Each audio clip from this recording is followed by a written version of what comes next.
Thanks, Warwick. I hope I pronounce your name correctly. No, thank you. Thanks for giving me the chance to speak on this session. So I've always been interested to speak on different sessions and all to improve my own communication skills and also to interact with different people, hear different ideas and perspectives. So I hope everyone will be interactive. I'll try to be as much interactive as possible during the session, taking questions and whatever is possible from my end. As I said, I was a bit underprepared, so there will be no presentations. It's just a warning. So we will go through a lot of the medium articles that I have already written about my own journey of transitioning from an ETL developer, ETL GUI based developer to like it's still ongoing, but to becoming a data engineer. I think becoming a data engineer is being very attractive both as a career option and also from growth perspective. So hence, I will talk about my own journey and a lot of stuff that I have already written on Medium. So we will go through that during the session. So if everyone can give a quick thumbs up, I can start off at least talking about a brief introduction about myself and then going into the topic.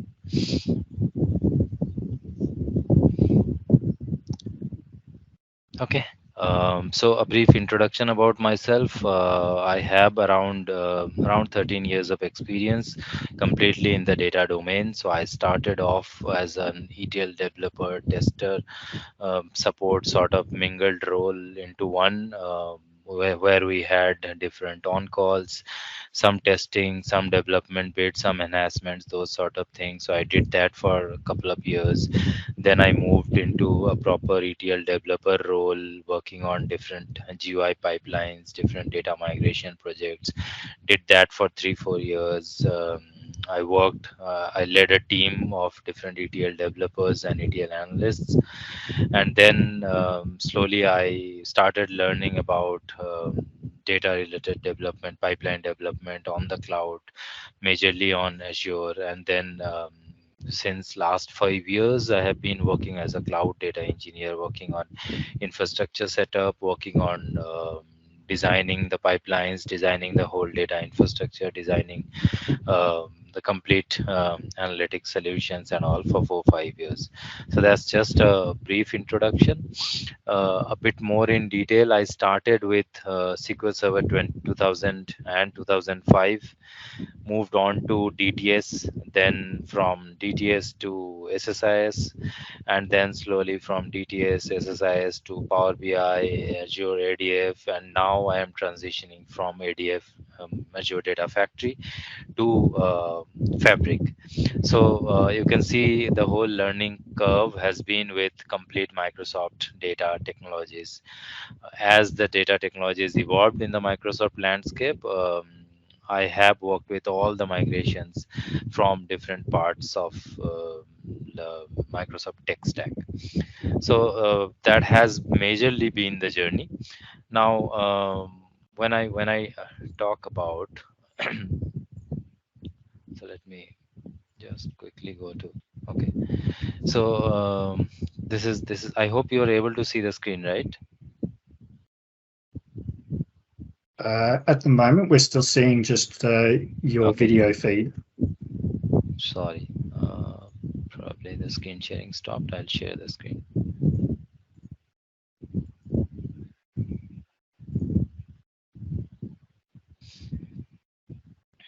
Okay, Hope you're able to now we see can the see. screen now. Okay, Yes. great. So this is one of the article that I'm working on. It is not yet published, so I thought why not. There was some key takeaways from it. So the title itself gives in something. So ETL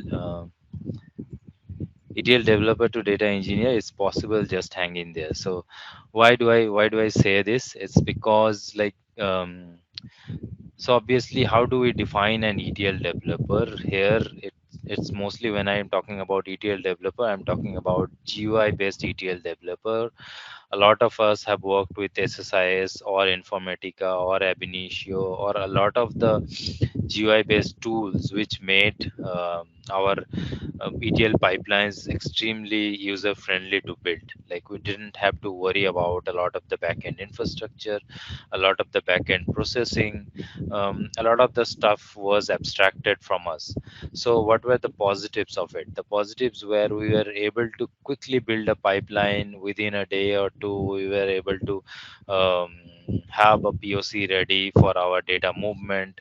Um, Building the whole data transformation and building the back end of the analytics, the setting up the data model, etc., was made extremely easy for even people who were not software developers could contribute as a data developer, as an ETL developer, and a lot of the business analysts also could create their own pipelines to allow them to work on their analytical pipelines and all.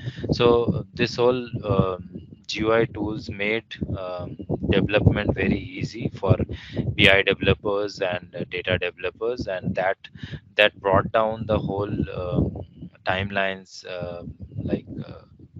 product development timelines for BI products to very small degree. So everything was extremely easy to build, but the complexities that came around with it was like we were dependent on the tool. What was available on the tool, we had to go through those developments only. For doing anything extra, we either had to build a custom connector, like if a connector is not available to any kind of sources, we had to build our own connectors. We had to design our own transformations, either in SQL or any of the supporting languages. So we were very much restricted by what was available in the tool, and a lot of complex transformations were not available on the tools. So those things restricted our ability to create custom transformations. Also, as the data sizes grew, a lot of these tools had did not have like parallel processing supported. So as the data sizes grew from some gigabytes to petabyte scales, and even in terabyte scales for a lot of the companies, these GUI tools were not the best of solutions to go through. uh, ETL design slowly transitioned to an ELT design, where with growth in data sizes, it was not possible to perform the extraction and transformation together um, from the source itself while it is transitioning. So a lot of the processing power was needed for transformation, but it was not available on the source side. So hence we migrated to the ELT designs, and that was a problem with a lot of the tools that was already there on the GUI. So slowly there was a demand growing for data engineers who were very adept in creating code based pipeline, writing Python and PySpark based codes, Hadoop before that. So a lot of programming was needed in data for people to be really productive and really working with different data sizes in petabyte scale. So a big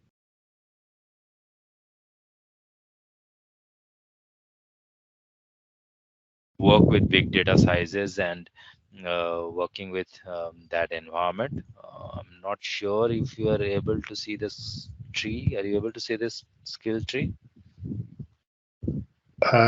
Yes, we can. Okay, great. So this is a great skill tree that was built by Jesse Anderson. So he mentioned like he categorized different skill gaps that was needed as a data engineer, and what was already available with either software developers or data professional or DBAs, right? So when I mentioned DBAs, like though we know database administrators, but I'm also including ETL developers or GUI based ETL developers who are mostly familiar with SQL end of things, but not familiar with different development programming languages and DevOps best practices, those sort of stuff. So he mentioned there's a big gap, like you can see in the tree, like there are a lot of skill sets that are needed to really become productive as a data engineer. But as a DBA or as a GUI ETL developer, we have this area covered. Like we are very good with SQL, probably even SQL experts. We have all the RDMMS concepts. We have some of the data modeling concepts. We are also maybe somewhat adept with programming, but not quite adept with using different best practice and stuff. So that's why you can see on the left hand side it is green, but on the right hand side a lot of skill sets which are a lot of reliant on software development best practices but are missing in GUI ETL development or even kind of a DBA sort of role. So what are those?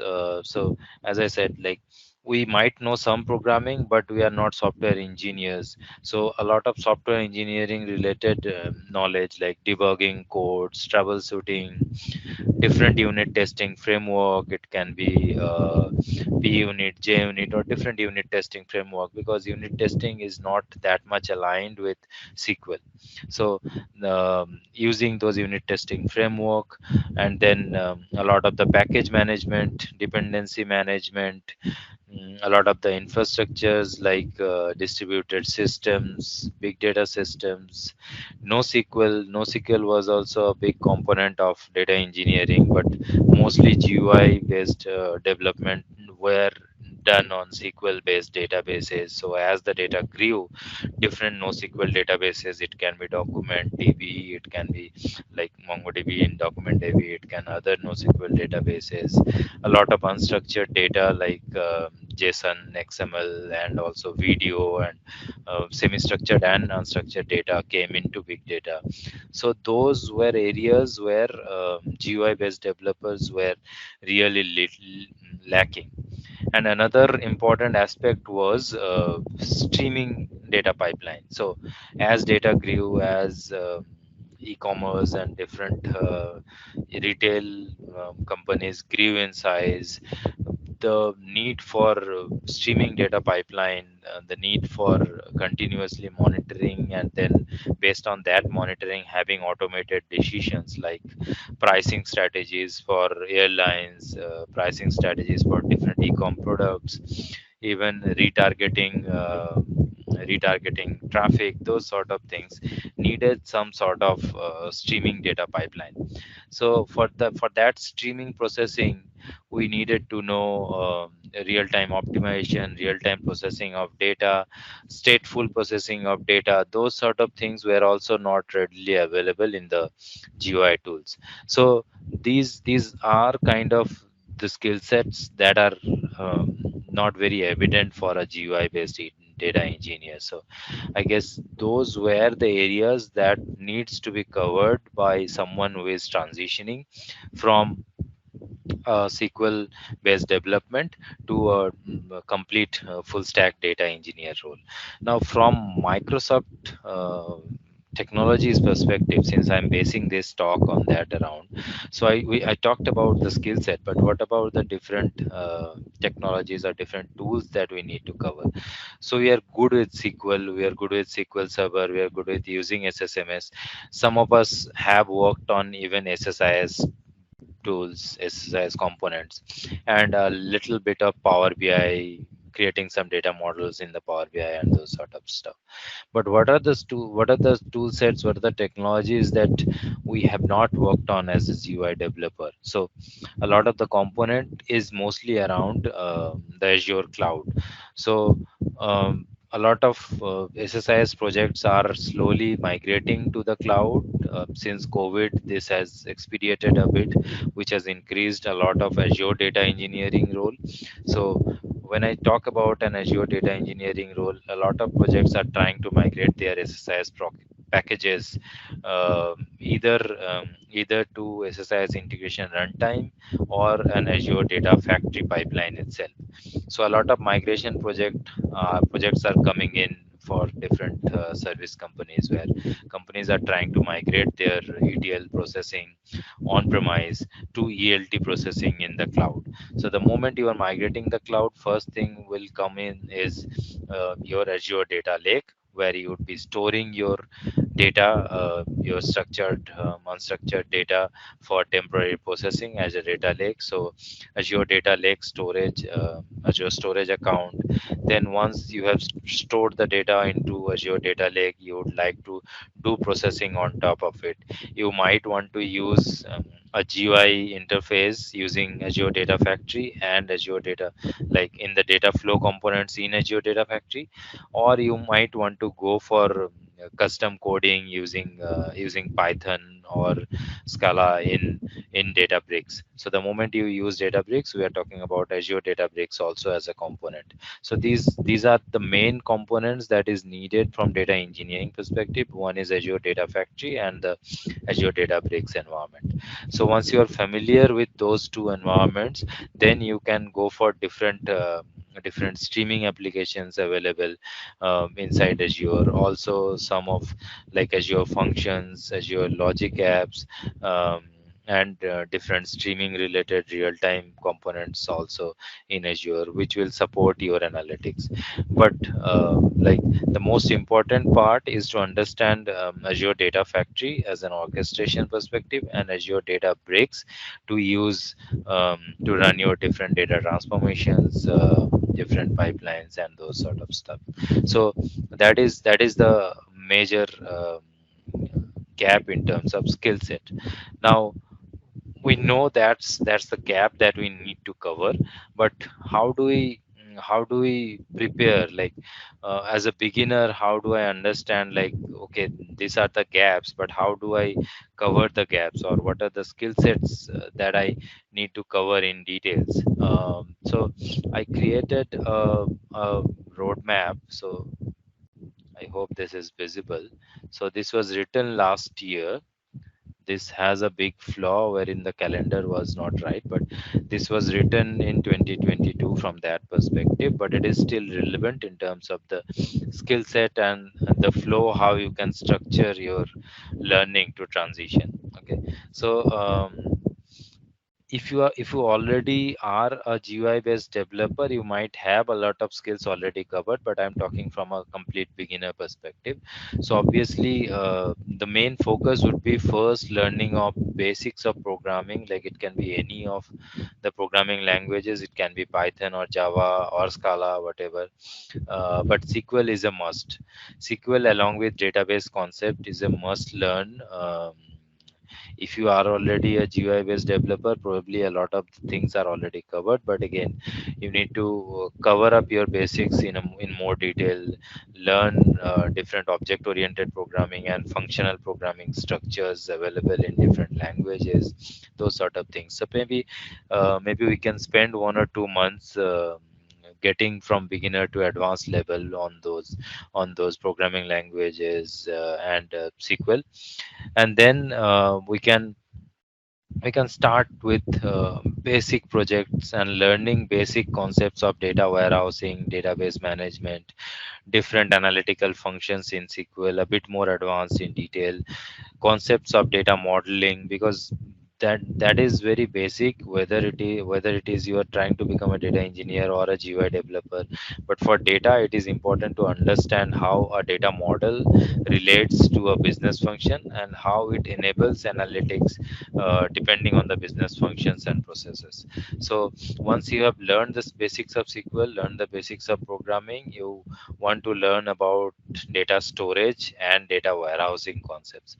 So once, like, you can spend good 2-3 months around these concepts, and then it is important to understand the same things and map it them into a cloud environment. Like the scale will grow from on-premise to cloud, how the same data warehouses are implemented on a cloud environment using MPP architecture or different other parallel processing mechanisms and all. Along with that, if we start with understanding Hadoop, because that's where parallel processing was first introduced into data processing. So that is very important to understand the history of how we moved from just one machine to having having breaking down our data processing into different machines and utilizing the best practices that was implemented in Hadoop. Now once you are familiar with Hadoop and basics of cloud, maybe we can start to migrate to Spark using different PySpark libraries or different PySpark or Scala Spark libraries to do a lot of the transformations and all, because Spark is kind of the prevalent data processing engine right now, being used in every domain. Like every tools or technology at the back end probably uses Spark in some capacity. So it is important, once you have the basics of Hadoop, it is to understand how Spark improved upon the basic architecture provided in Hadoop ecosystem, and then how improved upon it, moving from disk based read and write to doing all the processing in memory and then only writing the results back to the disk once processing has completed, and again a lot of the lazy processing that is done in Spark. So those sort of concepts, and trying to building some basic pipelines using PySpark libraries. So again another 2-3 months basing around learning these fundamental concepts, building the pipelines and stuff. Once that is being done, probably we can look at increasing the data sizes and trying to understand optimization that is possible in Spark, how we can use optimized architecture, optimized processing to ensure like uh, less kind of systems are used, and to manage costs. Also how you can optimize our cluster sizes, what are the best configuration for the clusters. So these are kind of knowledge which will be very important as a data engineer, but is not readily available unless you practice with some bigger data sets. So maybe look for increasing the data sets from a few MBs to a few GBs. There are couple of big huge data sizes available which run into hundreds of GBs. So maybe try with those bigger data sets to see what kind of challenges are coming in, what kind of memory related errors are coming in, how you can improve the cluster sizes to get rid of those errors. Those sort of learnings will help a lot. Now once that is done, like these are from a very generic perspective, not specific to Microsoft technologies. Once that is done, we can come into very specific technologies, like we can either stick to Azure cloud, or we can migrate to multi-cloud architectures. Also we can learn more details about Snowflake, how it is different from Databricks. But I'll encourage everyone to first focus on one cloud solution. Like Azure is pretty straightforward in terms of starting out. Maybe I'm a bit biased, but I feel that's the best if you are starting out as a beginner. Both GCP and AWS might become a bit heavier in terms of technical details, specifically AWS. So I encourage people to start on Azure and then migrate into multi-cloud. So you can go for more details around solution like Azure Databricks, using your PySpark codes as notebooks in Azure Databricks, orchestrating your pipelines using Azure Data Factory, and creating different dependent pipelines, creating master pipelines, running different child pipelines, increasing the complexity of the pipelines. So those are like steps that can be followed in the next steps. Obviously there are some more complicated, the more we go, the basic important stuff would be to work on a project. So last year I created this roadmap where I put the project in the end, but it was also one of my personal learning.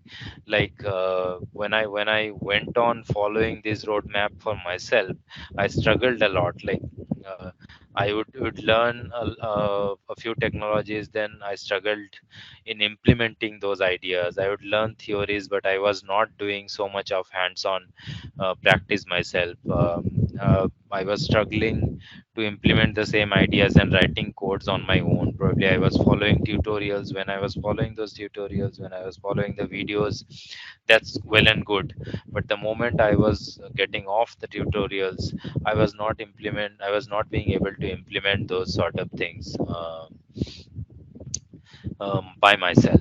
So I thought, what would be wrong? Like, is there anything wrong in this study plan that I have created? So, uh, like, I created.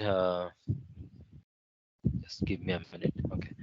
So that's when I went a bit more into detail, and what I found out is, like, if I had started with a project with a use case that resonated with my interest areas, okay, probably I would have done the learning much better.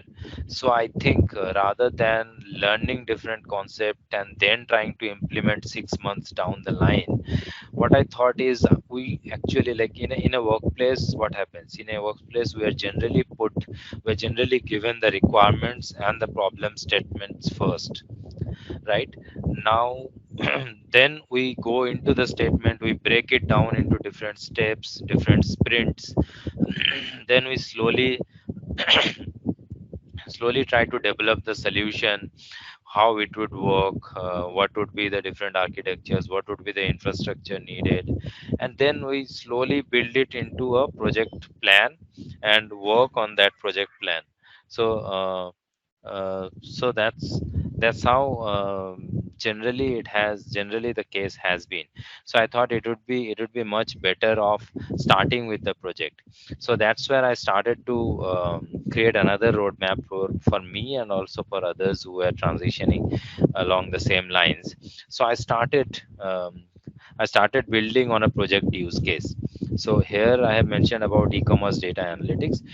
If we have to set up a data analytics pipeline for an e-commerce business, how we will go about it, and I divide it into different functional environments and also different sprints. Okay, so this is a small detail. I broke it down into 10 sprints. Obviously, it can go a lot more in depth, but I basically divided into 10 sprints, and creating an incremental pipeline. So a lot of the time, what happens, like, when we start on a project, we get bogged down by the complexities of the project. So I thought, if we go step by step, breaking it down, have an incremental approach to it, that might be a more better approach to do it. So I started by defining the business problem. I started by defining the business problem. Then, what were the data requirements to solve that business problem? And then, an incremental project design. So maybe, uh, just start with building a very basic data pipeline, ingestion pipeline, which will just read data from your sources and store it into somewhere else. Maybe it's a SQL server, maybe it's a data lake. It will just extract the data and load it into a temporary storage, and then we can define different best practices along that pipeline. So, like, adding idempotency so that we don't duplicate data when we are ingesting data. Then, once that is done, maybe we can start adding unit testing, to identify what we have loaded, whether that is properly loaded or not, adding some unit testing. Then uh, then creating multiple pipelines on the basic principle. So basically, this is in terms of scaling. So it's well and good, you don't want to create different pipelines for all the files, different pipelines for all your different sources, different pipelines for various other files and all. So what you want to do is, you want to reuse as much as possible. So if one pipeline can cater to a specific set of all the types of files, all the types of, like, it can be an XML, it can be a notepad, it can be a CSV, it can be an Excel. So if one pipeline can cater to all the file based sources, if one pipeline can cater to all your structured data, it can be SQL, it can be Oracle, any kind of structured data. One pipeline for your semi structured, like JSONs or XML. If you can think around those lines, and like, create one template pipeline which can be reused for all the different files. So those sort of thinking, it is from a scaling perspective, that becomes much easier. And again, once you have created all those pipeline, how can you create a, um, like how can create a master child architecture, or how you can create dependency, basically orchestrating the whole flow. Like your dim pipeline should load before the fact pipelines, and then dependency on different dim and fact pipelines. Like if you one of your fact is dependent on multiple dim tables, how you can create that dependency, like only when those dim tables have completed the fact pipelines should run. So those sort of dependency management and orchestration kind of design. So you can understand, like the more we are going into it, we are increasing the complexity. Now once that is done, we can start to think of automating the data pipeline. Like running the pipeline should be completely automatic, based on triggers. It can be file based triggers, it can be schedule based triggers, and those sort of things. And once you have achieved automation, then obviously thinking about data quality and validating data maybe at the source end first, then also having different medallion architectures and having different kind of data validation rule between different phases of the data. It can be raw, it can be raw in the raw, after the raw layer, it can be after the standard like bronze, silver, gold, whatever the medallion architecture you name it.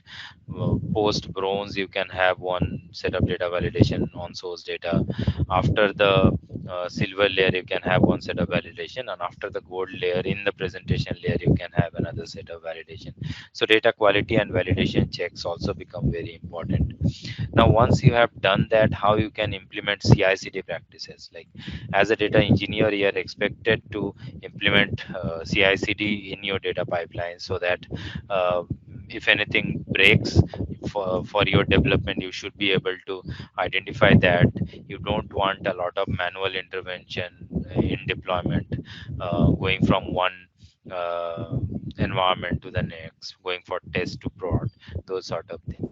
And also in terms of your infrastructure, so historically we have been reliant on DBA teams to set up a lot of our infrastructure, data infrastructure, but that's not the best way to go forward. We have infrastructure as a code in data engineering or in software engineering, which is very relevant in terms of scaling. If you have to scale your pipelines to hundreds of different nodes and all, in that case infrastructure as code becomes very relevant. So you need to slowly start thinking about implementing those sort of things, like whatever infrastructure are needed for your pipelines, if you can automate that into maybe using Ansible or other um, infrastructure as code tools, etc., those sort of things.